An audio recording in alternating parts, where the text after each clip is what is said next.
Welcome to Free Thoughts. I'm Aaron Powell. And I'm Trevor Burrus. And joining us is our colleague Jonathan Blanks. He's a research associate in Cato's Project on Criminal Justice. Welcome back to Free Thoughts, John. Thanks so much for having me, guys. Cato scholars all have an origin story of how they got into this stuff being either libertarianism itself or their specific policy area that they focus on. But your origin story is particularly personal. So can you tell us how your background led you to do the kind of work you do today? So for those who don't know, I am a criminal justice researcher in our project on criminal justice. I focus mainly on policing and what we call self-defeating policing, which is the fact that police officers are often asked to do things that antagonize the communities they're supposed to serve, and particularly in minority communities. I got into this partially because my father was a police officer for 20 years in Fort Wayne, Indiana. And he taught me all sorts of things about the job and, his experience growing up in Indiana. And the reason why that's particularly pointed to what I do is because my father, while I look very European, like my mom's Irish heritage has come through very strongly in my facial features. My father was black, and so while I appear to be white to most people, my father was an African American cop in Indiana in the late 1950s through the 1970s, and so I had this very interesting understanding of how police worked. My dad always covered his car with law enforcement support stickers, which is basically a signal to say, "Don't pull me over, I'm one of you guys," right? He never thought that the system was, necessarily fair. One of the things I remember at a very young age, my father told me, he said, because of who you are or what you are, basically because you're black, you might have a harder time than other people, but you just have to move through it and get through it and move on. And so that stuck with me for a very long time. And I started, as everyone in the building does, just read a lot of stuff. And while I never came into Ayn Rand until, later in life and really didn't dig it, frankly, I started reading like the Autobiography of Malcolm X. And that book changed the way I looked at everything. Here, we're always you always hear about Martin Luther King and the civil rights movement and everything's nonviolent. And here is a man standing up for what he believes. He talks about personal responsibility, just like my father told me, right? And it's like, you have a right to self-defense. You should, if you're aggressed against your family, you're threatened, you don't turn the other cheek. You fight back because that's your right. And it's very tied closely to what we are also taught outside of, what we call Black studies or Black history, is the American way, right? You're supposed to take care of yourself, supposed to take care of your family. You allowed the right to self-defense. And you just have this, these parallel streams, which when you think of how like Malcolm is portrayed in American culture, it's completely different. He's scared the hell out of white people. He was, against the system. He was for violence. And that's like absolutely not true. His complaint mostly with the American system wasn't so much that the Constitution is wrong. It was that the American the American government was hypocritical by not applying the laws and the rules to black people that everyone else had. And he's like, these are the same rules that white people have. Why don't we get to have them? Now, Malcolm X, I don't know. I mean, if he ever wrote anything about libertarianism, I imagine that he probably did not. I would not generally consider him a libertarian, but he did understand something I think is core to understanding libertarianism, which is power and its misuse, and how people who are beaten down by the state, especially African Americans in American history, need to be able to defend themselves, need to have rights protected, all the things that you just mentioned. So he might not have been a total libertarian, but he understood standing against the state. Yeah, I never would want to say that Malcolm would be a libertarian if he was alive today. I generally don't applying the label to people, after they're dead. But it was the way of looking at the world that even though that, and this is where I depart from a lot of black conservatives, where a lot of people tend to think that, well, you will succeed if you work really hard and you let everything else go, and it'll all work out in the end, or it should work out in the end, right? Malcolm was never denied that, like, the system was stacked against him. It never ignored that there were actual real systemic roadblocks to people having individual success. And I think that's very important to think about when you're just saying, oh, you come from the right perspective, you come, from more of a free market thing, which also was something that Malcolm cared a lot about. Not so much the free market, but Black-owned businesses and basically starting entrepreneurship and that sort of building the economy within the communities. And just that disconnect between his reputation and what he was actually trying to say, it's actually much more aligned with the American dream than I think a lot of people realize. It seems like there is this kind of stories of liberty and the way that people can approach thinking about it. And so for a lot of libertarians who happen to be, just demographically, there's a lot of white people in libertarianism. It tends to be, people who are more educated, not lower class, and so on, because these are just kind of people who get really interested in ideological politics and whatnot. That the story there and the kind of liberty that gets talked about there and the perspective on the relationship to the state is the state as kind of taker, that the state wants to take from me, the state wants to kind of restrict the options that I have in front of me, whether that's I want to open a certain kind of business and regulations say no, or I want to run my business in a certain way, or I want to take a certain substance, or I want to keep most of my paycheck or whatever. But it's kind of the state as this limiter. But there's this other strain, which I think is what you talk about, that gets a lot of the times left out. And I think I don't know that it's consciously left out, but it's just that we tell stories from our own perspectives, right? And so it's this strain of the state as oppressor, which is different somewhat from the state as simply taker and restrictor, but the state as this thing that has had its boot on your neck for all of your life, for the prior generations of people like you, and I think that's a different and a valuable perspective, and one that particularly resonates with the kind of work that you do. I think that not trusting authority was something that was very – and the hypocrisy of the people who are in charge was very prevalent in Malcolm's writing and his speaking. And that sort of thing where he said, well, you're going to have to get through it. You're going to have to fight back. Now, he was a black nationalist for much of his public life, and I'm not obviously advocating for that. But insofar as that, it was the responsibility of the people who were oppressed to say, okay, you're going to have to take your freedom. You're going to have to go and you're going to have to do this. Even though they actually owe you, they owe you more than this. They owe you the rights that they say that you have on paper, the constitutional rights. These are supposed to apply to us, but they don't. So it's not so much that the response that just because the justice, in a just society, the government would provide the rights that they're supposed to give. But unfortunately, that's not the way it is. So you have to build up from within your community and your family and take care of it yourself. One of the aspects I think that African American history is pretty pointed on, and I use when I do gun debates, I use this as something that Malcolm was well aware of. Very common for big NRA conservatives to say guns are there for me to protect myself against the government.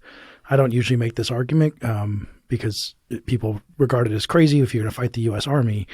But it doesn't necessarily have to be that. And African Americans have a pretty good story of why they needed guns at a specific time, and even Malcolm X. Well, yeah. Well before that, my most prized possession is my grandfather's 38.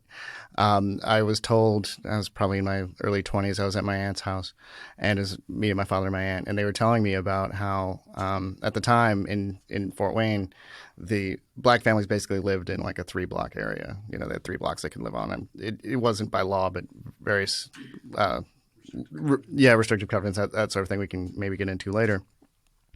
And because the Klan was home to – the Indiana was home to the second resurgence of the Klan in the early 20th century, They were very popular. They never run the government in Fort Wayne, but they ran most of the state at some point, and most of both the state house and the governorship. But anyway, years later, they would march up the black streets just as like a show of power. And so my grandfather would stand at the door of the house and call the kids in holding the gun. That this was something that he was going to protect his family, and that sort of, the government's supposed to help you, but if you're going to have to defend yourself if not, and that sort of thing. And it's like, so that's my most prized possession. I won't sell it for anything. It's because that's something that was used to protect my family. And, it's part of the reason why I'm here today. As far as I know, he never engaged in any firefights, but it's that sense of responsibility that made that happen. But, keep in mind, that was early 20th century. My dad was born in 1928, right? So this is a long time ago. But even more recently, you have basically the birth of gun control, which was California's crackdown against the Black Panthers. And what the Black Panthers did was they read the Constitution too, and they said, you know what, we're gonna take our streets back from the police because we don't trust them, and they're gonna oppress us. And so they're walking around legally carrying rifles. And Ronald Reagan, the governor at the time, and the legislature passed laws to make sure that doesn't happen anymore. So it's kind of funny to hear the NRA, kind of turn around on this and. Whatever's left of the mantle of Reagan that's in that party is like, well, no, actually, you guys kind of started this. But that's, again, Black Panthers were obviously socialists, but in many ways they were sort of and I'm not going to call them libertarian, but they acted in very libertarian ways. They raised money to provide a before school lunch program. That's private charity, right? They were for Second Amendment rights. They read the Constitution. They're like, this is something that we're allowed to do. And again, it's this other kind of liberty that I think often gets overlooked in our discussions in the libertarian policy world, because it's just like, oh, we just think of like what's going on here instead of how it's actually worked out through American history. Why is it then that sort of liberty of the oppressed pushing back gets so kind of poo-pooed almost by a lot of conservatives and libertarians who look at it as kind of, like if you just, it's the pull yourself up by your bootstraps. Like if you just, went out and got a job and you just, got an education and you just stopped dealing drugs and stopped, muggings and shooting each other and the carnage of Chicago or whatever it is, things would be better. Like there's this kind of pushing back against the experience that you just articulated and saying instead that, we're not going to acknowledge that, and we're not going to acknowledge kind of the reaction to the lived experience of oppression. Because you'd spend a lot of time talking to libertarians about race and the kind of intersection of race and police issues. So what's going on there? Like, why isn't that story seeming to resonate? I think, to back up just a little bit, I think part of it is how we look at the past and civil rights movements and liberty in our country. In one way, we idolize the founders, but kind of overlook the slavery that they brought with them into the Constitution and to the United States government. You look at the civil rights movement in the 1960s, skipping a whole bunch of stuff that went on beforehand, because a lot of times people think it's like, oh, there was slavery, there was emancipation, then Martin Luther King, and then everything's fine. But even in that very simplistic, very oversimplistic formulation, we look back at Martin Luther King with this reverence that he was this great man, that he was a great leader, and he brought the moral core to a noble fight. And that, of course, we should celebrate his birth every year and all that. When actually, at the time, he was looked at really no better than Black Lives Matter is today, right? That it was white America's general reaction to any sort of non-white led like liberation movement is reflexive and negative. And so I think that's why when the Panthers were doing what they were doing, and obviously the government, cracked down on them, not only did they create, gun control, they were the origination of the first SWAT team, was California's reaction to their existence.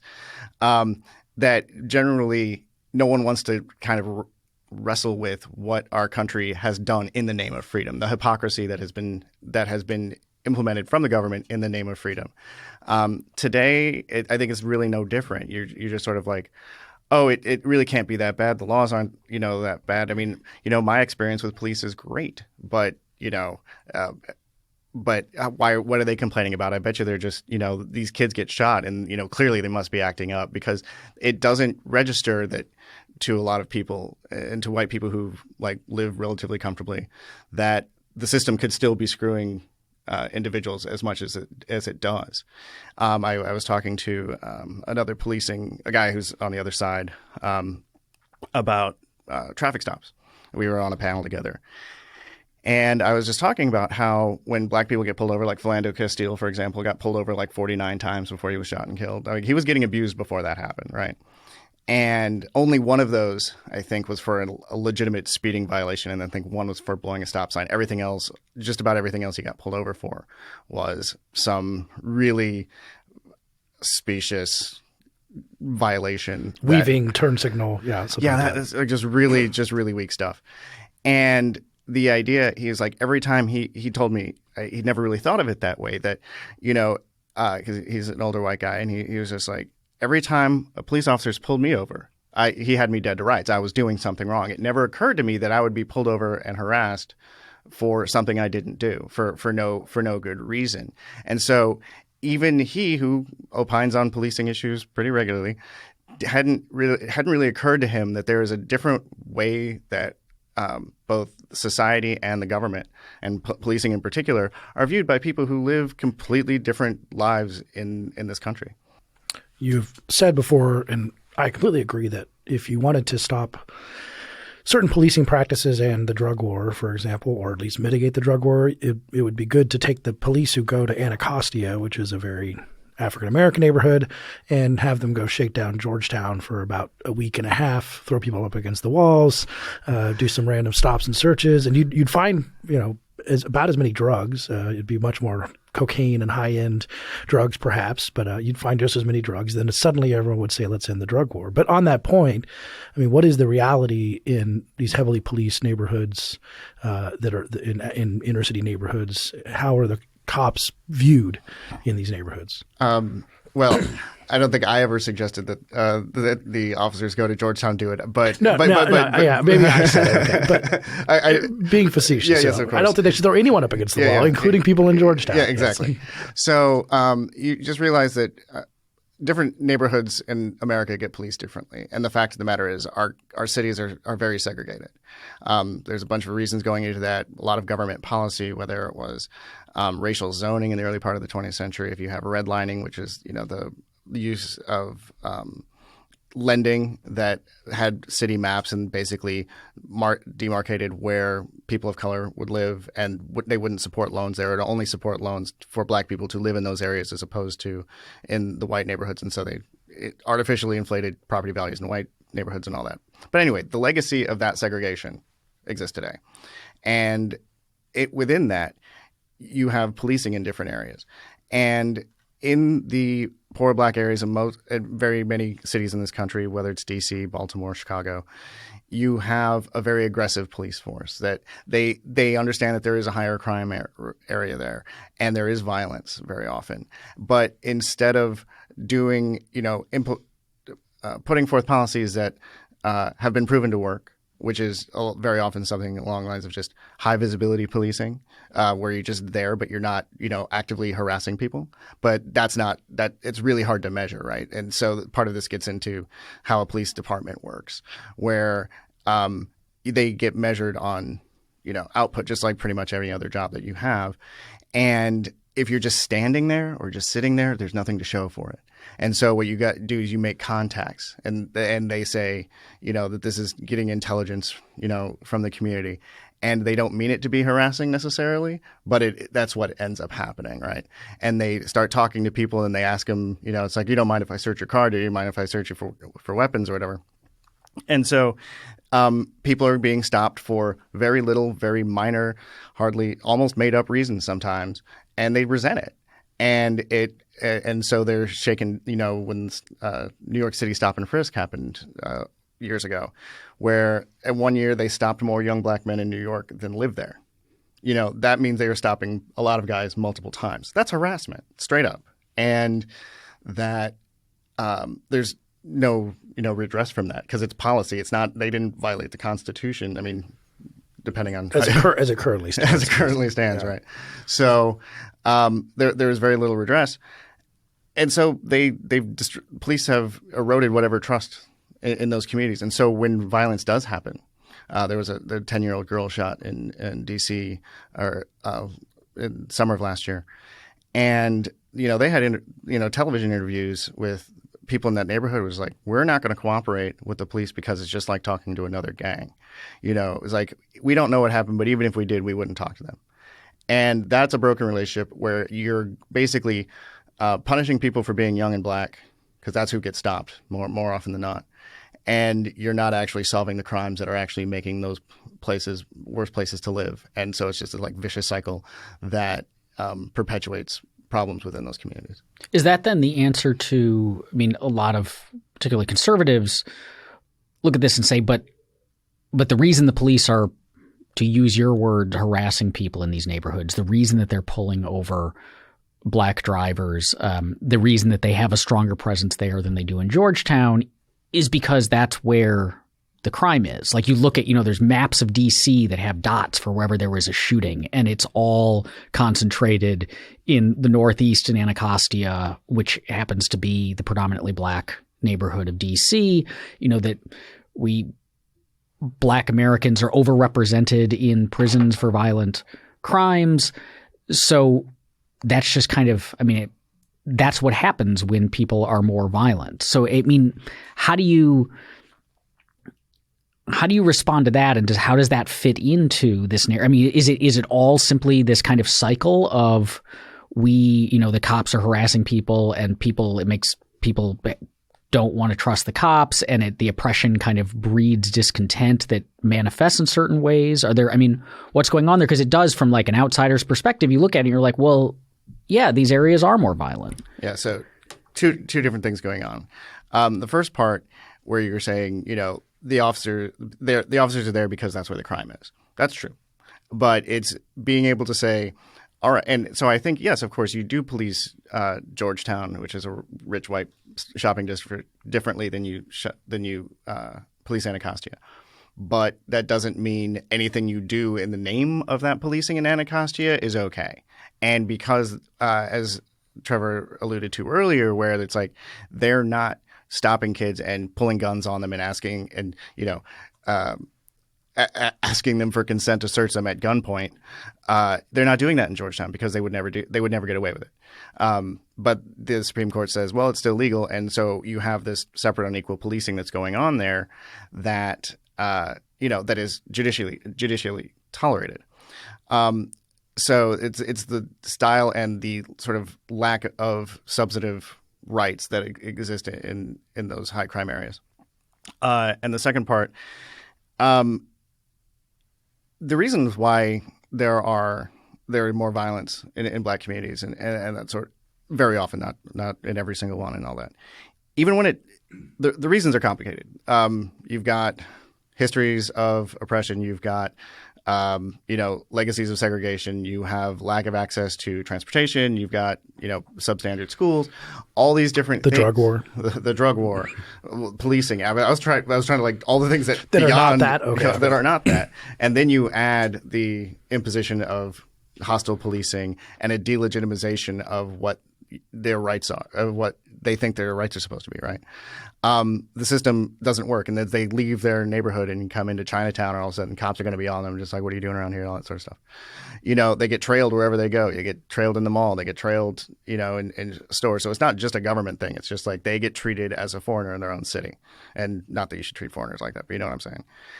And so it's like a system that doesn't work, opportunities that are not there, mental health issues that aren't addressed, like just a cascade of reasons why that stuff's going on. But all that said, most of the people in those neighborhoods are law-abiding citizens. Police who are on the beat there. I mean, I've talked to them. I've done ride-alongs. They know that it is a very small minority of people who are still exhibiting these pretty nasty problems, right? But the fact of the matter is but their response too often is, oh, well, we're going to just look for them, and so we're just going to stop everyone and search for drugs or weapons or whatever. The hit rates on stop and frisk or similar programs, like there's like a proactive traffic stop detail that was done in Little Rock, Arkansas, to get 50 weapons. They didn't even say they were guns. After a spate in violent crime, they had to make over 6,000 traffic stops in 6 months. That was just like insane. We also have, I think, the interesting observation made in Jill Leovey's Ghetto Side, which is that the honor culture and retribution killing and cycle of violence that happens in some of these inner cities, because the state is not doing a good job of actually solving murders of black youth in particular. I think the astounding number was 38% of the 2,500 murders of black youth in LA over a 13-year period, only 38% they even made an arrest. And so there's no way to get – so they're kind of lawless in the sense where someone killed this person, so you have a retribution killing, and then you have a snitching killing, and then you have a fighting killing, and then you have all this stuff. And the state's not doing a good job of being the monopoly on legitimate use of violence in a geographic area to mitigate those circumstances. Yeah, and what I call the Leovey paradox, when she wrote an article in the Wall Street Journal to promote her book, and she was like, the police are very good at over-policing small stuff and really terrible at doing the big stuff. And the thing is like the homicide detectives aren't the ones out there that are shaking people down and looking for guns and drugs and harassing people. They're honestly trying to do the right thing. But they have a stack of cases on their desk. They have a stack of cases on their desk. They don't necessarily have the funding that, say, a narc squad does because there's no money in solving murder. There's money in, big drug busts, civil forfeiture, all that sort of fun stuff. So it's this institution that's just like, okay, well, we're responding to our incentives, which is to get stuff done and make sure like we're looking at stuff. I mean, we're getting stuff done and making arrests and all that, but it's not actually the arrests that count. How much of that difference that like those low clearance rates on the homicides are about the nature of the crimes? Increasingly more, I think. Because that it's, I mean, so it's one thing if the murder, like a wife is killed, in a small town, you can be pretty certain, that it was probably someone she knew and very likely her husband, right? Like, so the pool of suspects is very small and is localized. You can solve these things. I'm thinking of, there's a wonderful essay by the detective novelist Raymond Chandler called The Simple Art of Murder, where he just goes off on British murder mysteries as he just can't stand them. And he says like the hardest mystery to solve is the one that was just a random shooting in an alley where the person dropped the gun. But that's what a lot of these crimes are. And so is it just these are really hard crimes to solve and they just happen to be the ones that are concentrated in these communities? Yes and no. I mean, it's difficult to put a number on it. I'm certainly not capable of doing that. It's also difficult to know things about unsolved crimes. But sure. This is true. So, but insofar as you don't have that community cooperation. They're just not coming forward, and they're fearful, but they also don't trust the police, and so it's a reinforcing mechanism. And then when you are solving these other crimes, whether it's murder or burglary or some other violent crime, but when you're not catching the offenders when they're committing one crime, they'll be emboldened to do it again, which is just going to be increasing the cycle of violence. In the broader swath of American history, we personally discuss all the time different things that we should be more aware of in terms of Black history as American history, because as Aaron alluded to previously, there is a disturbing ability for conservatives and even libertarians to say, well, we solved racism and slavery and we passed the Civil Rights Act, even if some people don't agree with the Civil Rights Act, but we passed the Civil Rights Act and now anything is on them. Or to simply say that it's almost a category mistake to even talk about these issues is the pushback that from a libertarian standpoint. When we post particularly your articles that you've written for libertarianism.org, which touch on a lot of these themes on Facebook, we get a lot of comments, and a lot of them are angry comments. And a lot of the angry comments take the form of like, this is just about individual rights. Like, you shouldn't be talking about issues in Black America, or we shouldn't be talking about issues that are about women or immigrants or, minorities or whatever. It's just individual rights. And that's the only kind of lens through which we should view it. And so as long as we respect individual rights, done. Yeah. So these arguments kind of follow a pattern over time, and it's always sort of like, the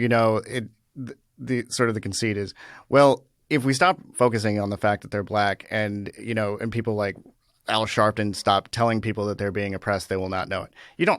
No one's telling Al Sharpton isn't informing anyone that doesn't know it that the police treat Black people differently, right? And that is just common everywhere, but it goes way, way back. There is sort of there's a movement now that libertarians are pushing up against, and some libertarians are putting up against, which is talking about sort of American racial capitalism, and that this is sort of in the mold of supporting socialism, which is of course resurgent in American politics. That it's American capitalism because it was rooted in slavery, and it it affects so much to this day. There's a certain amount of truth to that. That certainly racism developed and was codified in American laws to support the institution of slavery, which got some people rich. Now, the economists can argue about whether or not empirically America got rich because of slavery, or some libertarians want to say it got rich in spite of slavery, and it's like actually free market capitalism that kept it free, and that slavery is a drag on the economy. But nevertheless, it is absolutely true that slavery, that American racism is tied to slavery. And that has never really left us. It has become, instead of just like this sort of economic tool of capitalism, the slave economies, it has become like a social issue that it's reflected in so many of our institutions, whether it's law enforcement, whether it's where we live. I said the segregation, this is all coming down from people believing that race is either endemic or like, in the early 20th century, had like eugenics and this belief that, okay, the races are, some races are good, some races are not so good. And it's just like, there was no point in American history where racism stopped being a problem. And there's no date. It wasn't 1968. It would kind of fly in the face of a lot of libertarian theory if it did, right? That you're not supposed to be able to change minds with laws. Yet here we are. So I think not understanding how pervasive, like just thinking of race as some sort of issue that like is going to change how people think about each other. Like, for example, when I tell people that I'm Black, their idea of who I am changes. It's not necessarily always malicious. They're not like, oh, I don't want you to date my daughter, although that has, certainly happened in my life. It's this, it's just this social force that we have to reckon with. It's a history, and we can try and get past it, and we can be cognizant of it. But too often it's just sort of like, well, individual rights, we shouldn't be thinking of, we shouldn't think about this guy as a Black guy, but it's like he gets treated differently because he's Black, and we should acknowledge that. I think some of the things that conservatives think is that when it's oversold, and from the left, it can be oversold. I was hanging out. I was on a speaking date at Federal Society speaking tour, and I was hanging out with some of the law students, and they were talking about how one of their professors was going on about how it's never been more dangerous to be a Black man in the United States, and we're just like, it has been more dangerous to be a Black man in the United States, and they were saying, they're trying to argue with her, like lynchings, very common, exonerated, slavery, just name your period, but she wouldn't hear it of it. She said, nothing has changed. Everything is as bad as it's ever been. And sometimes from the left and from Black Lives Matter people, a movement I support, but it does seem like we've made no progress since 1955 or 1935. I mean, it's not the same, right, as it was before. No. I mean, things have gotten better, but in many ways it's, in different ways it's gotten sort of worse, right? I mean, or at least more insidious. Yeah, more insidious. Yeah. I mean, I think your average, Black American is, economically better off than, 100 years ago, clearly. But the problem is like the number of Black people with criminal records from this over policing and over and over incarceration that we talk about, that's not insignificant, right? And that brings all of its attendant problems with hardships from getting jobs, trying to get places to live, and all that sort of stuff. So there are still rules, and there are still problems. Is it Jim Crow South? No, of course not. It's very unlikely outside of your little small sects of racist alt-right groups and that sort of thing that are occasionally engaging in violence. But that's not the same thing as, Emmett Till getting lynched for allegedly whistling at a white man, which he didn't do. So it's different and it's better, but that it shouldn't be that it's, that there isn't still a long way to go. We're nowhere near the equality in just opportunity that we're talking about. And I sometimes cringe when I hear libertarians say, it's like, well, we believe in equal opportunity, but not equal outcomes. And I'm like, yeah, sure, that makes sense in the abstract. But the fact of the matter is, it's not like we're born with tabula rasa and what, the wealth of your family is necessarily the wealth of mine through intergenerational wealth transfers, through, legacies of slavery, all these different issues, where you live, the poverty of that area, the job opportunities, transportation, all that sort of stuff comes into it. And now we have these segregated pockets where we have a growing black middle class, which is great. But, the people who get left behind, are in pretty dire straits sometimes. And it doesn't mean that there aren't, white people in West Virginia that are also struggling with opioid addiction and joblessness. They also don't have intergenerational wealth, and they're also poor and stuff. Yeah. They also have hardships. Yeah. Does the racial one make it different? Yeah, because it's the system that doesn't treat you equally. That it's like even if you're poor and you're white, sort of like the way they sort of divided the races back in the day, like there were a lot of poor whites that were living in that slave economy that were losing jobs because there was a slave economy. It's like, well, at least I'm not black. And they obviously would use a different word. And, that sort of thing, like that still kind of exists, right? That, I think a lot of people in poor areas, not that police officers don't abuse their powers there too. That's absolutely true. But that it's like they're not going to get that the system is like set up against them pretty much across the board. I don't think that's the same. It's the same. It's not that they don't have their own problems. And just because that they are white doesn't mean like, oh, they're to be the poorest white is better to be the richest black. No, not at all. But insofar as that when you have a systemic problem that is pervasive nationwide, it's like when you start looking at the disparity in statistics of policing and incarceration across the country, you would think there would be some deviation there. But no, black people are overrepresented in incarceration all over the place, in places like Wisconsin and Minnesota, where they make a very small portion of the population very large. I mean, not like super large, but like a very disproportionate amount in prisons. Other places where there aren't any black people or hardly any black people at all, you learn about the history of being excluded from there. Like if there's any place that's really, really, really white in the United States, something in the past probably made that happen. Like Oregon. Yeah, Oregon, where it was illegal to basically be a black person on property there in the Oregon Constitution of, I believe, 1849. It was pretty bad. Yeah, I was rereading, preparing for this podcast, I picked up Color of Law by Richard Rothstein again and was reminded of the fact that over time, after the Civil War, black people flocked to many places in the North and the West, including Montana. And it was a point where there were black people, significant number of black people in every county in Montana, never like a majority county or anything like that, but like they were there.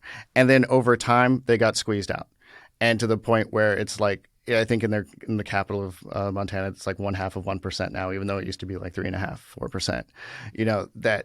That sort of thing. It's like either through social pressure or the law or a combination of the two, like that black people have been, shifted out of places. Sometimes when they started trying to make their own communities, like Black Wall Street in Tulsa, right? It was, they were like, okay, we can't live with the whites, so we're going to have our own, have our own area.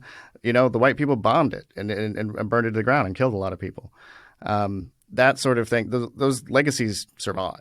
And while it's not that the sundown towns that were throughout the North, particularly where, towns would have signs outside their cities saying, in much harsher terms, no black people after dark, right? That's people live, that affects where people live and what people there think of black people. And it doesn't mean that everyone there is a racist, but they don't stop and think about why there aren't any black people around here. One of the other things that would seem to be a barrier to libertarians and conservatives listening to the message of the experience of a lot of the activists and the other people talking, most of the people talking about the kinds of issues that you're talking about now, is the kind of the leftism of these people. Like, so Colin Kaepernick, who I think history will look back on in admiration for starting the kneeling thing, just like Muhammad Ali, and that the reaction to his kneeling and other football players kneeling has been really repugnant in a lot of ways, and a lot of double standards of like, I just wish that they would protest somewhere else. Like, don't do it where I have to see it. But I totally support, their concerns about. But even he, like, I think he was in a press conference wearing a Che Guevara T-shirt, right? Like this kind of hard leftism of a kind that is really anathema to the views of a lot of conservatives, or at least what used to be conservatives because they tend to be economically a lot more left than they used to be now.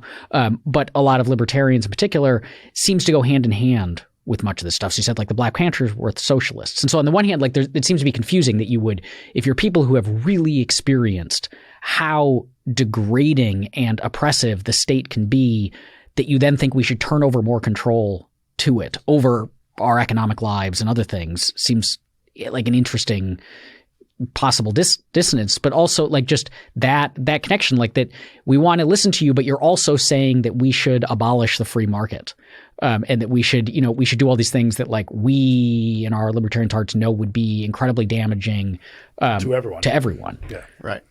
I'm not going to get into what people like that think, but I will say that part of the reason why it's the history there is that, back in the early 20th century, like before the first Red Scare, communists talk a good game, right? Like they were, American capitalism was exclusive to white, cisgendered like couples, right?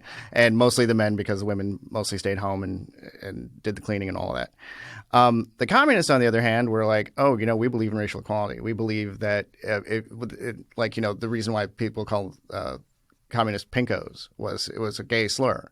And so it's that you are oppressed in your free society. You're not, that you're being oppressed. You know that these things are working against you. Like come to us. Communism, ebbed and flowed in the United States, but then of course you have the labor unions, and the labor unions, which were once, very exclusively white, that they try to get the minimum wage passed to price out black workers and all that sort of stuff. But to their credit, they were on the front lines in the March on Washington, right? It was the March on Washington for jobs and equality, right? That they were holding up, union signs, right? And so they went hand in hand with the modern black liberation, right? So it makes sense that as a political movement that the left is going to be connected to that people will be sympathetic to the left because they were fighting against the power that is, the American right and its capitalist ways. And, you also have the fact that American right-wing governments would, depose depose African leaders who were, trying to throw off the yokes of colonialism. The United States sort of gave a wink and a nod to the assassination of Patrice Lumumba, who was a socialist, in Africa, like that sort of thing. It's like there is this hostility to the American right, and it's like the socialists, whether or not their economics actually work, they talk a good game, right? And so I think, and the belief that the capitalism is tied to the oppression, which again has historical roots, but sort of misses the point that racism has grown past just the economic problem. Well, also that capitalism doesn't have to be tied to oppression. Right, It right. was just in the sense that there were businesses that only could have been profitable because of slave labor. And the economy would have been organized entirely differently than what it was if you had to pay for the labor at the prevailing wages. But that's not, capitalism. It doesn't mean American capitalism inherently and necessarily was built on slavery. It just said we had slavery and then people were capitalists about it. So, which I think is a misconception on the left in many ways. Yeah, but this isn't to say that the left always has it right? Oh, no, it's like I know you're not saying that. Yeah, no, so you still work at Cato. So right, yeah. So take Bernie Sanders, right? He he's very much in that old socialist mold. It's class, not race. We'll talk a good game to get black people into the fold, but then we're like, oh no, the problem is really the man. It's the state. I mean, excuse me, it's capitalist. It's the power class, and we need to take their money and redistribute it, and we'll be able to get support ourselves with our living wages and healthcare and all that. But the fact of the matter is like he was, kind of dragged into talking about race issues because he didn't want to do it. And that's still a problem. If you don't tackle the race issues and you somehow just make American capitalism go away, do you think American socialism is going to be as colorblind as they would like to make it? I don't think so. And so it's really a matter of being able to look at what it is that, like, separating the racism from the economics and say, okay, economics and free markets we should be talking about how to use these to empower black people to take more control of their lives, to being able to say, okay, it's sort of in this Malcolm mold, right? Where you're just like, all right, the government is not here to protect you. You should be able to have a better options to get a job and to save your money and to do these things that we know you want to do. And it's a matter of messaging. It's a matter of, finding ways to make this happen. School choice obviously is very popular. It's like, okay, so the government schools failed you. Here's an option out, and being able to facilitate that, and being able to say this is a market driven thing. You don't have to call it a market issue. I said the Black Panthers, kind of libertarian, but they would never call that. And if they just like, hey, we want to be socialists that privately fund these lunches, it's fine by me. And being able to just really help people empower themselves.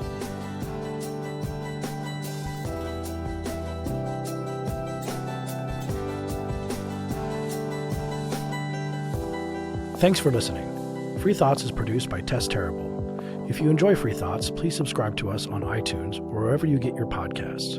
If you'd like to learn more about libertarianism, find us on the web at www.libertarianism.org.